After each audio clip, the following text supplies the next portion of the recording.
Exodus chapter 9. Then the Lord said to Moses, "Go to Pharaoh and say to him, 'This is what the Lord, the God of the Hebrews, says.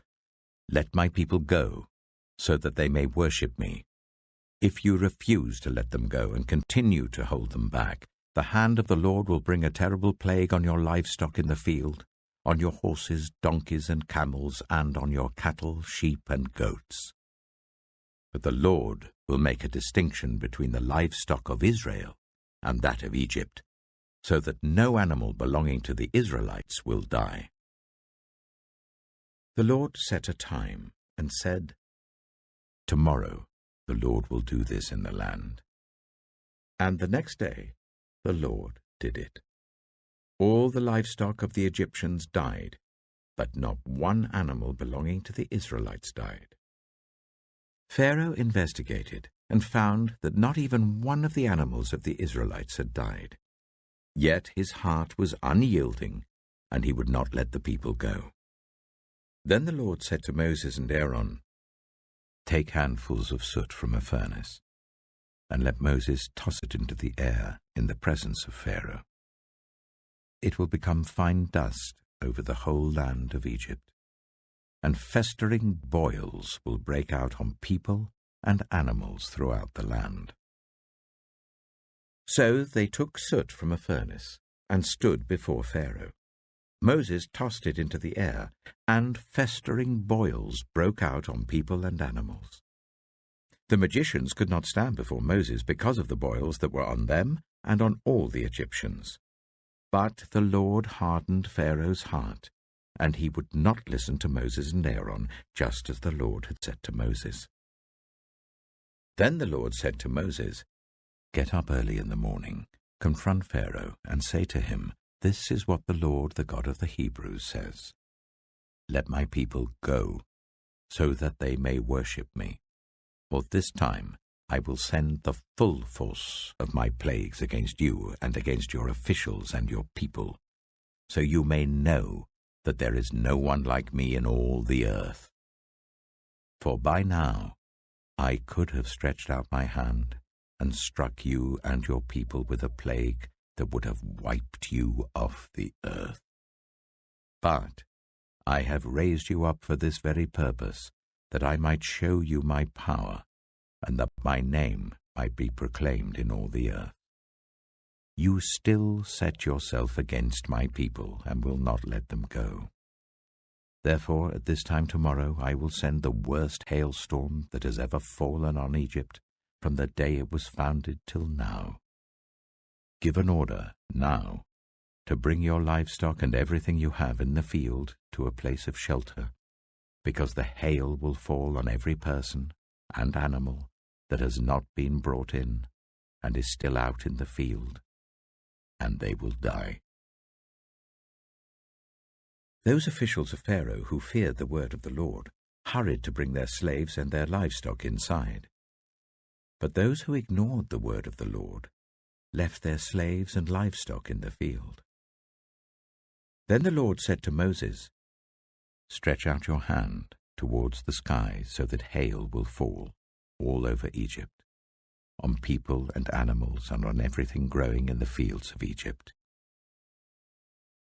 When Moses stretched out his staff towards the sky, the Lord sent thunder and hail, and lightning flashed down to the ground.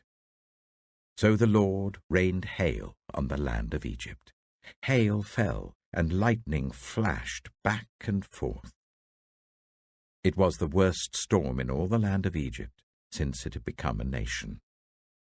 Throughout Egypt, hail struck everything in the fields, both people and animals. It beat down everything growing in the fields and stripped every tree. The only place it did not hail was the land of Goshen, where the Israelites were. Then Pharaoh summoned Moses and Aaron. "This time I have sinned," he said to them. "The Lord is in the right, and I and my people are in the wrong. Pray to the Lord, for we have had enough thunder and hail. I will let you go. You don't have to stay any longer." Moses replied, When I have gone out of the city, I will spread out my hands in prayer to the Lord. The thunder will stop, and there will be no more hail, so you may know that the earth is the Lord's. But I know that you and your officials still do not fear the Lord God." The flax and barley were destroyed, since the barley was in the ear and the flax was in bloom. The wheat and spelt, however, were not destroyed, because they ripened later. Then Moses left Pharaoh and went out of the city. He spread his hands towards the Lord. The thunder and hail stopped, and the rain no longer poured down on the land. When Pharaoh saw that the rain and hail and thunder had stopped, he sinned again. He and his officials hardened their hearts. So Pharaoh's heart was hard, and he would not let the Israelites go, just as the Lord had said through Moses. Exodus chapter 10.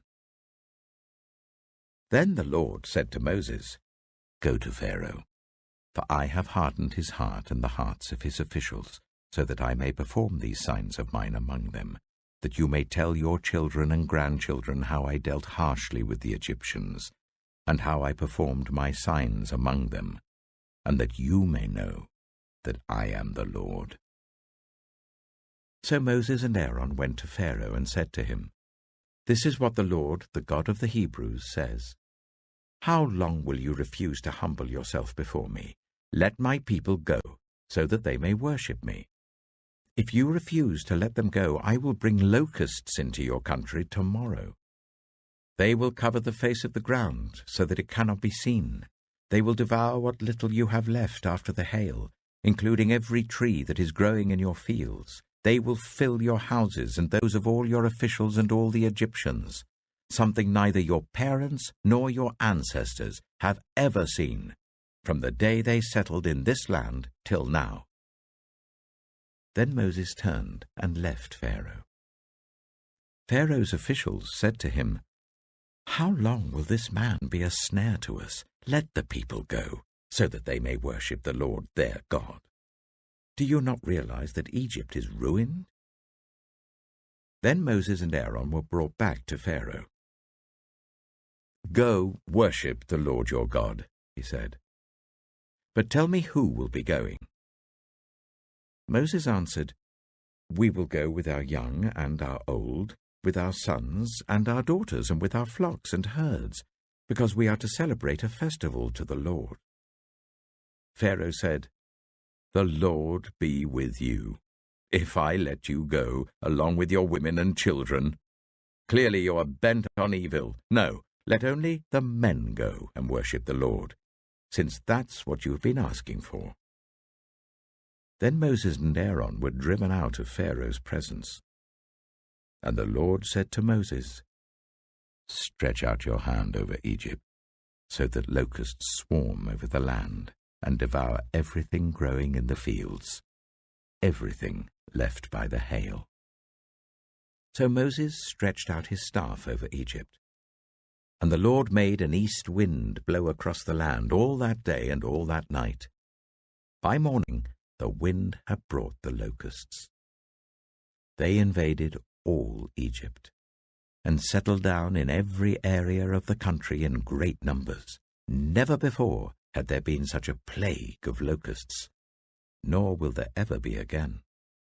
They covered all the ground until it was black. They devoured all that was left after the hail, everything growing in the fields and the fruit on the trees.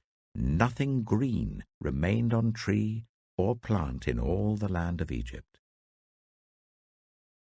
Pharaoh quickly summoned Moses and Aaron and said, "I have sinned against the Lord your God and against you. Now forgive my sin once more, and pray to the Lord your God to take this deadly plague away from me."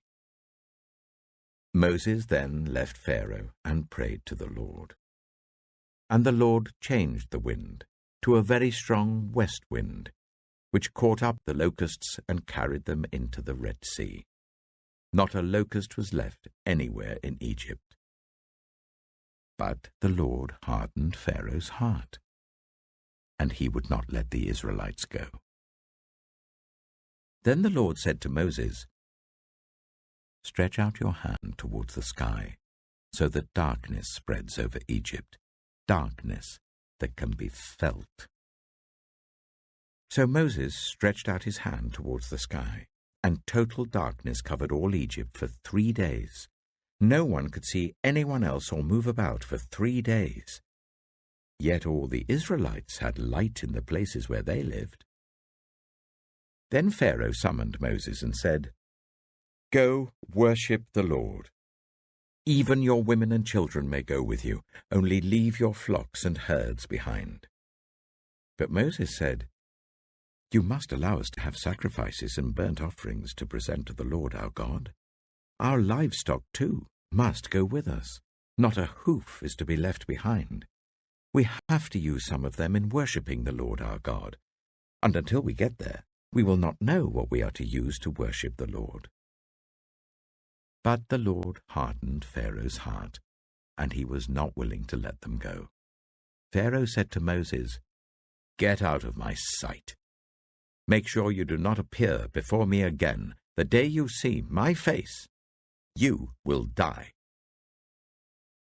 "Just as you say," Moses replied. "I will never appear before you again."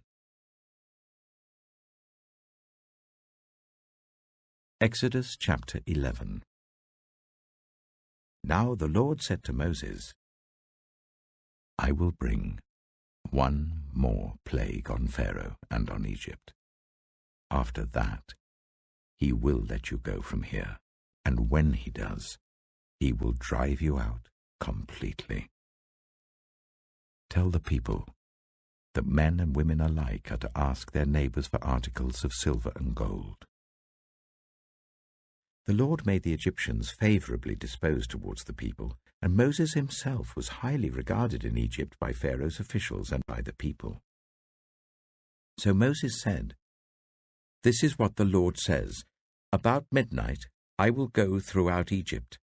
Every firstborn son in Egypt will die, from the firstborn son of Pharaoh who sits on the throne to the firstborn son of the female slave who is at her handmill, and all the firstborn of the cattle as well. There will be loud wailing throughout Egypt, worse than there has ever been or ever will be again.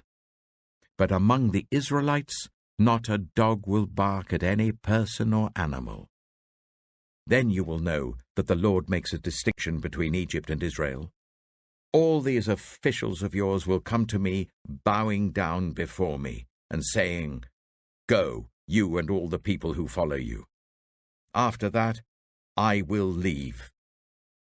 Then Moses, hot with anger, left Pharaoh. The Lord had said to Moses, "Pharaoh will refuse to listen to you, so that my wonders may be multiplied in Egypt." Moses and Aaron performed all these wonders before Pharaoh, but the Lord hardened Pharaoh's heart, and he would not let the Israelites go out of his country. Matthew chapter 17. After 6 days, Jesus took with him Peter, James, and John, the brother of James, and led them up a high mountain by themselves. There he was transfigured before them. His face shone like the sun, and his clothes became as white as the light. Just then there appeared before them Moses and Elijah talking with Jesus. Peter said to Jesus, "Lord, it is good for us to be here. If you wish, I will put up 3 shelters, one for you, one for Moses, and one for Elijah." While he was still speaking, a bright cloud covered them, and a voice from the cloud said, "This is my Son whom I love. With him I am well pleased. Listen to him." When the disciples heard this, they fell face down to the ground, terrified.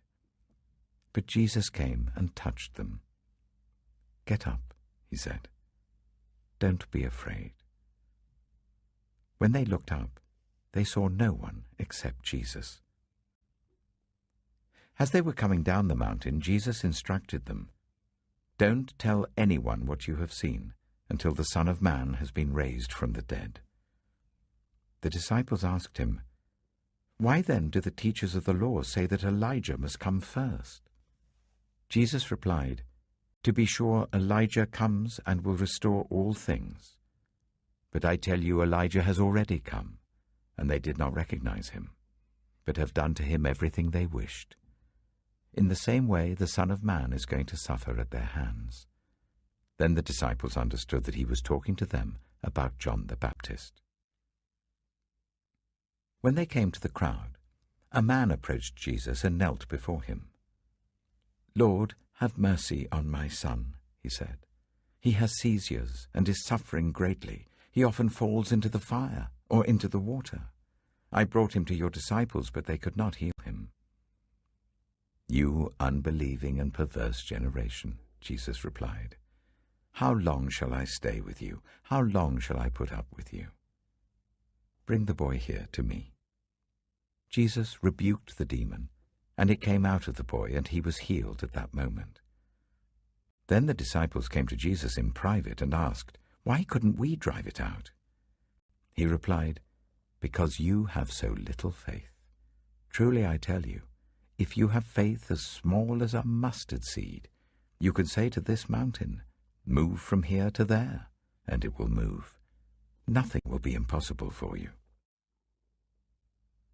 When they came together in Galilee, he said to them, "The Son of Man is going to be delivered into the hands of men. They will kill him, and on the third day he will be raised to life." And the disciples were filled with grief. After Jesus and his disciples arrived at Capernaum, the collectors of the 2 drachma temple tax came to Peter and asked, "Doesn't your teacher pay the temple tax?"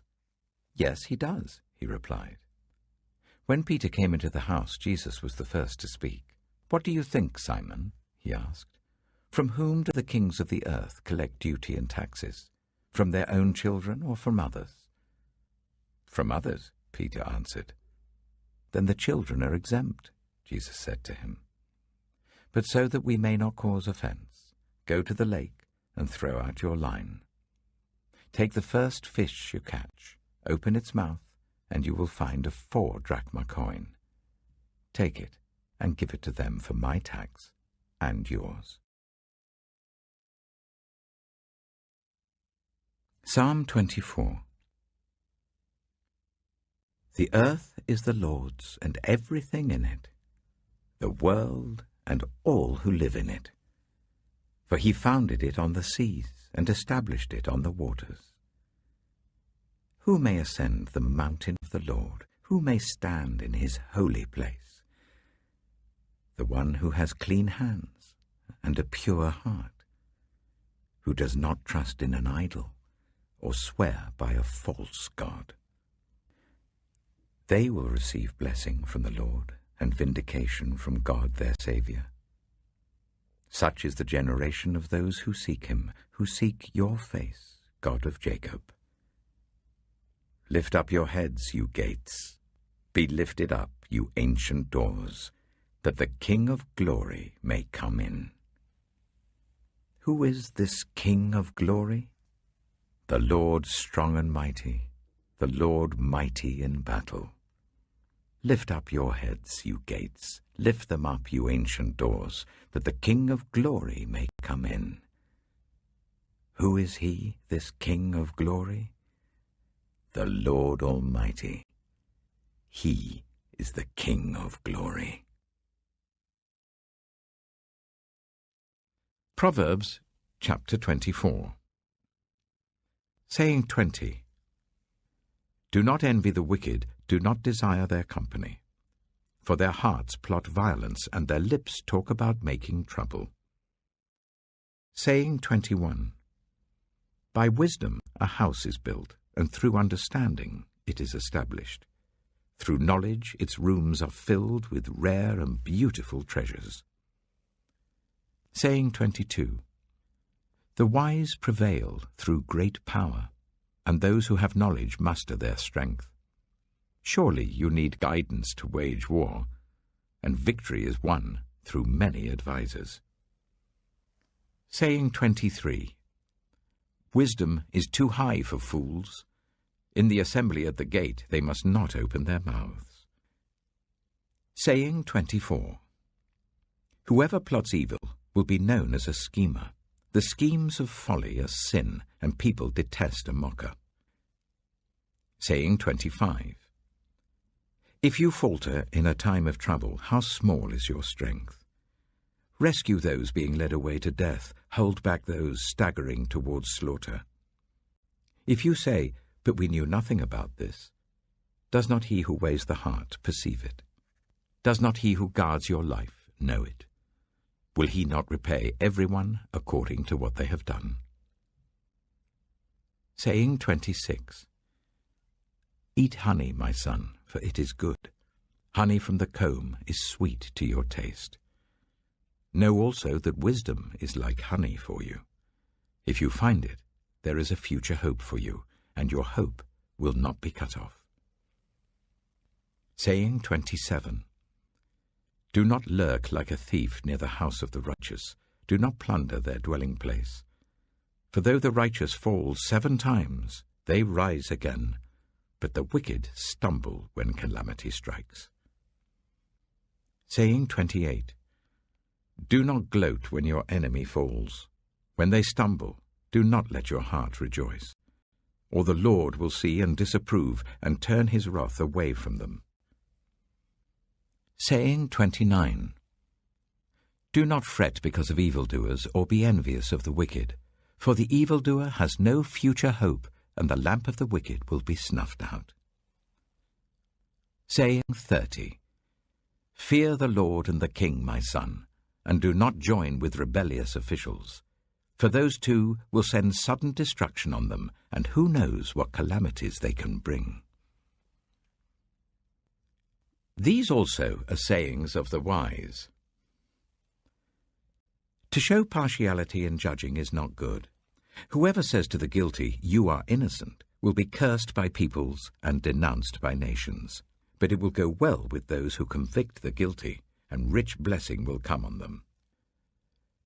An honest answer is like a kiss on the lips.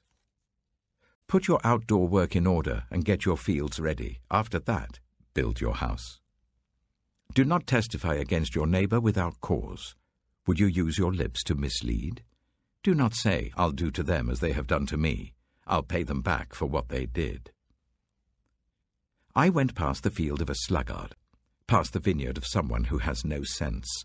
Thorns had come up everywhere, the ground was covered with weeds, and the stone wall was in ruins. I applied my heart to what I observed, and learned a lesson from what I saw. A little sleep, a little slumber, a little folding of the hands to rest, and poverty will come on you like a thief, and scarcity like an armed man.